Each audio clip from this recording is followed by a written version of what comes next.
yesterday that he feels that there's so much more melee left to play. He's the guy who wants to explore the other options. Toph. Oh my god. That's so cool. I want to do that. I want to copy Mango. I can copy Mango. Oh, let's play some melee.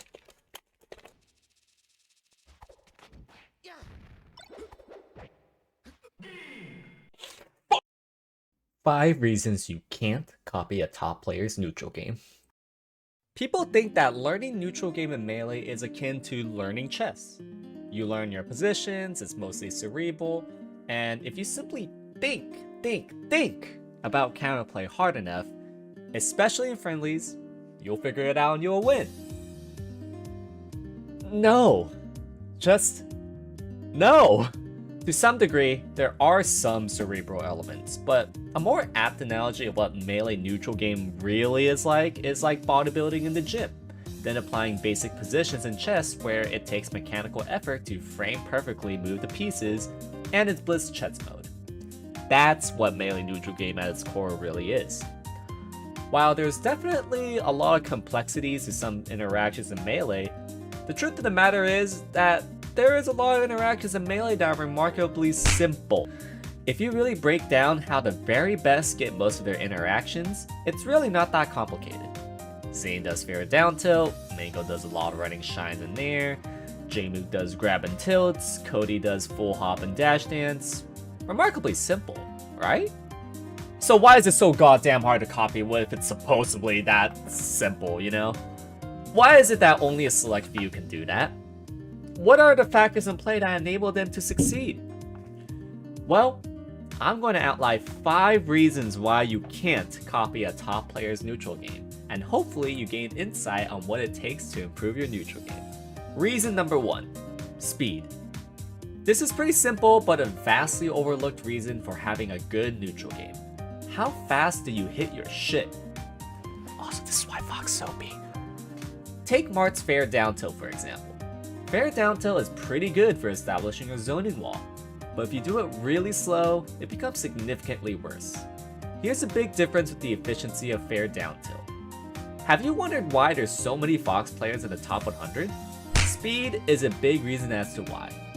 Fox is probably the biggest benefactor of speeding up their gameplay because Fox is fast, has superior frame data than most of the cast, and his fastest move, Shine, is a lethal combo starter, kill confirm, and edge guarding capabilities that becomes exponentially better the faster the player you are. If you cannot match Fox's speed, there is literally next to no hope of you catching this fast motherfucker unless he messes up. That fair down tilt example I gave, if you're slow with that as Mart, a top 100 level Fox will simply rush you down with running shine or anything they want really. I can tell you to pivot grab, that would be one of the correct answers, but if you can't even do that fast on command, and you get out a dinky dash grab instead, which is significantly slower, then you just get ran over. You can watch Zane all you want, where funny enough, he's the one that runs over most Fox players that aren't top 10. But if you don't have that baseline speed to match or surpass your opponent, this is the first step that you need to take in order to play real neutral game. Otherwise, you will learn absolutely nothing. This means acting fast out of crouch cancel, moving ASAP with your general moves, not getting stuck from hit lag, hitting JCs and pivots, taking lasers well, hitting your fast falls, hitting efficient ledge dashes, and just in general being really efficient with your overall movement. This is the bodybuilding aspect of neutral game. Melee is a very mechanical game where the first skill check is your overall speed, which in of itself unlocks more neutral options. It's what this game primarily rewards and what establishes skill gap. If you can't train up your overall speed, you could never hope to even come close to copying your favorite top player. Reason number 2, they're not doing the counterplay you need. Even though speed is the main factor of succeeding in your neutral game, you do need to learn basic positions, akin to learning various positions in blitz chess. Let's say you're a Mart player looking to beat Sheik's full hop needles, so you think, okay, I'll look up Zane versus Jmook and see how Zane deals with it, and Jmook doesn't do that once. Or maybe he does, but it's in a really weird spot, and it's just not really a good example of what I had in mind. Oh, but he did actually do it here. Wait, he he loses to it. Then the situation doesn't pop up again. And then you realize you kind of just wasted 20 minutes of your time. If you're looking for counterplay for a very specific spot that you can't logic out on your own, analyzing the solution of top players is often inefficient and usually unique to your problem, not theirs. My advice from my personal experience is to simply ask a better player what the counterplay is. My roots of becoming a good player was entirely this, where back in the day I barraged PPMD with questions in Smashboards about how to beat X option primarily, and he'd answer. I'd ask clarifying questions and he'd clarify. This is the basis of how I came about finding solutions in various positions I found myself in. Keep in mind, this must be done in conjunction with the speed tip I listed earlier. Some options like pivot grab are simply not good if done inefficiently. If you message me or other people that are receptive to giving advice, just ask. It can be in my Discord server, DMs in Discord, and Twitter DMs. YouTube comments, I'll see if it's doable, but I'm very open in my other messaging platforms. Obviously, I may not respond quickly as I do because I have a life and I may accidentally miss it, but I am always happy helping others improve in Melee. If you want to take your improvement to the next level, I do offer lessons on my Patreon and Metafy, but that's enough plugging. So instead of wasting potentially hours of your time trying to find out a specific position solution that a top player doesn't immediately show, just simply ask someone else more knowledgeable, and it doesn't hurt to logic it out yourself once you get enough advice from others. Reason number 3, their punish game and defense greatly complements their neutral. There will be times where you analyze a top player looking for spots where they get a solid outplay in neutral, only to realize that they don't actually get a hit. Like, they don't win neutral, but they kill them anyways. This is because their defense can just get them solid openings anyways, which in of itself can greatly influence your opponent's neutral choice. If they realize that they can't go for certain things, then that greatly simplifies the neutral game. However, if you can't execute decent defense, then you inadvertently made their neutral better by letting them execute fraudulent options, and now you have more things to worry about. A similar concept applies to punish game. No matter how good your overall neutral game is, you will almost never win all of them against a competent opponent. Thus, neutral game is a resource, and you actually want to play as little of it as possible, by ideally playing just 4 interactions and killing off of it. With efficient openings per kill, you give your opponent as little time as possible to adapt. If it takes you more openings than necessary to kill your opponent, you just use up a neutral resource, and a competent opponent is going to adapt. Instead of killing off of 1 grab and it takes 4 instead per stock, you just give them 12 more interactions to adapt, essentially.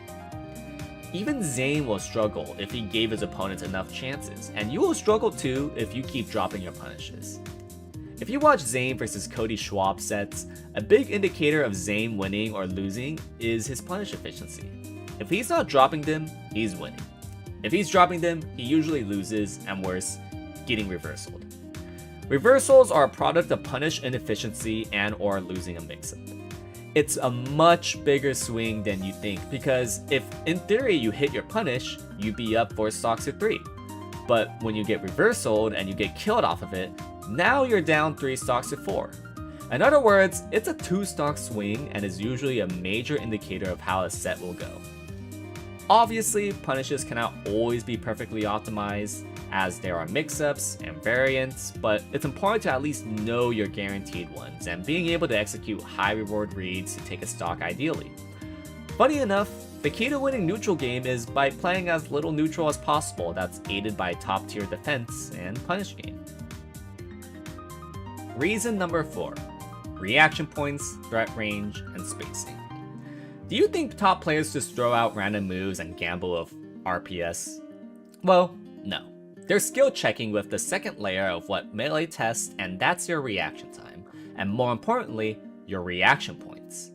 A big nuance that's not really conveyed when you look at top players' neutral game is their reaction points and how it plays into threat ranges.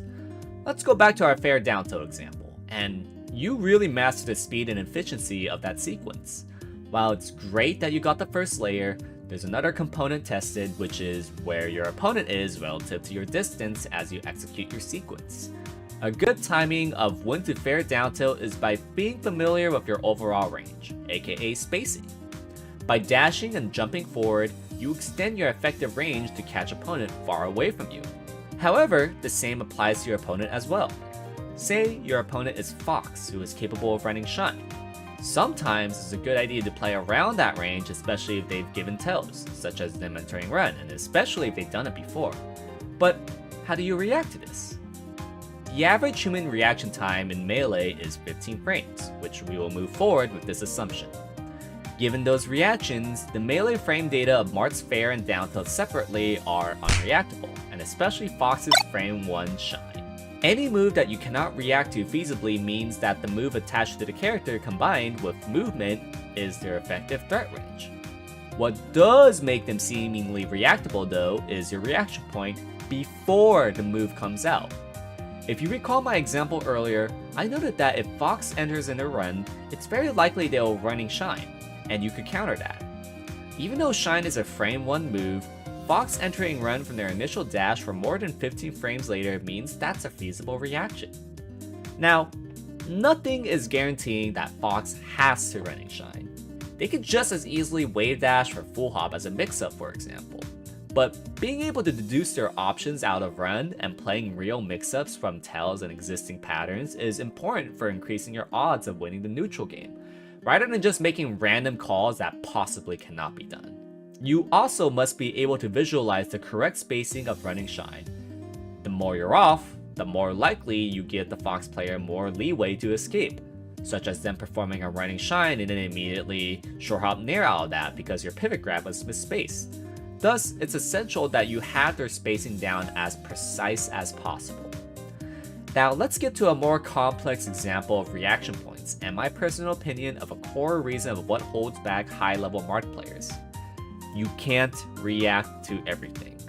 Going back to jump fair versus Fox, for example, what's really common for Mart players to do is fair, react to see if it whiffs or hits, and try to cover both outcomes.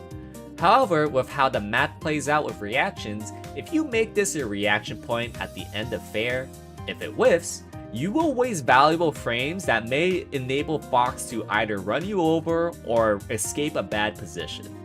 In other words, going back to point number 1, you are slow. What's the trick here then? It's about setting your reaction point earlier where you don't have to compromise being slow. If instead you react to the start of your fair, where you see that your fair will probably whiff, you will have enough reaction time to immediately dash back. If you say that your fair will probably hit, you have enough reaction time to predict that you will hit, account for hit lag timing, and convert from there. In other words, your speed isn't compromised and you're deducing options to increase your chances of winning neutral. It's so easy to look at a top player and just assess that they're kinda just saying fuck it and looks like they're just throwing out random moves, but I promise you that the absolute best are utilizing this concept to a certain degree. Consider when you are reacting to various positions and make sure it's not too late so you don't stand still and compromise your speed in the process. Reason number 5, you're not trying to copy scraps and other positions. This is something admittedly I'm guilty of and I'm sure many of you don't really consider. There's more to Melee than just true neutral positions. In Blitz chess, the most challenging positions obviously isn't the beginning, as everybody competent knows how the general openers go. It's the later developed, perhaps novel positions that you truly see who the better player is, encapsulating a more complete understanding of Blitz chess. This is no exception to Melee. Just because you can tell me a doctoral thesis of how Mart's down tilt influences the neutral game, but you cannot tell me how to get out of the ledge, deal with scrappy spots, or hell, what you do after hitting a down tilt, that means that you just have an incomplete picture of Melee's neutral game. Ironically enough, this is probably one of the easier aspects of at least attempting to copy, but because there's so little acknowledgement of learning unclean positions, most people completely skim this part of Melee. The reality is that you should know at least one solution when it comes to uncommon, uncomfortable spots. What should you do when you're at a frame disadvantage on platforms? Shield drops isn't a bad idea. What about when you tech in place? You can usually dash back. What do you do off of ledge? execute a clean fair from ledge, or play a false positive mix-up. Obviously, some of these positions have nuance, and again, you can ask me about those positions, but very often I ask for a specific clip of this position occurring because they probably require specific answers. And funny enough, most people end up figuring out the answer when I request a clip because of how simple the position really is. They just never thought about it. I encourage you to consider learning and even copying other positions in Melee that aren't just true neutral positions. One of the most iconic moments that happened post-COVID era is when Mango did that reversal on Shine, where Mango was able to perform a shield drop bear on reaction to the up air shield stun, full hop up air sharking, full hop nair, Shine turnaround, grab ledge. Even though that sequence is very simple, I guarantee you that even some top 100 level Fox players would mess up those exact same circumstances. And not knowing how you can perform this type of sequence is why you can't ever copy your favorite top player. The honest truth is, at the end of the day, Melee is a really hard game of no built-in tutorials that has over 20 years of metagame built behind it. And when you really try to learn on your own, it's so easy to have certain misconceptions that can really hinder your development as a player. My hope is that videos like these can help you understand improving in Melee in a more streamlined manner. If you need additional help, again, I offer hour-long lessons on Melee improvement on my Patreon and Medify. What I can say is that improving in Melee is one of the most satisfying feelings and accomplishments I've ever done. And videos like these to help inspire and spread that feeling of improvement is all I can ask for. Good luck improving in Melee. And also, this video took several revisions and took way more effort than I initially envisioned. It'd be nice if you help spread the word, commenting, liking, subscribing, anything, so I'm the YouTube algorithm's bitch, so I'm encouraged to make more videos like these. Feel free to follow my Twitch, drop a Prime sub if you have any, and really appreciate it. Thank you very much for watching.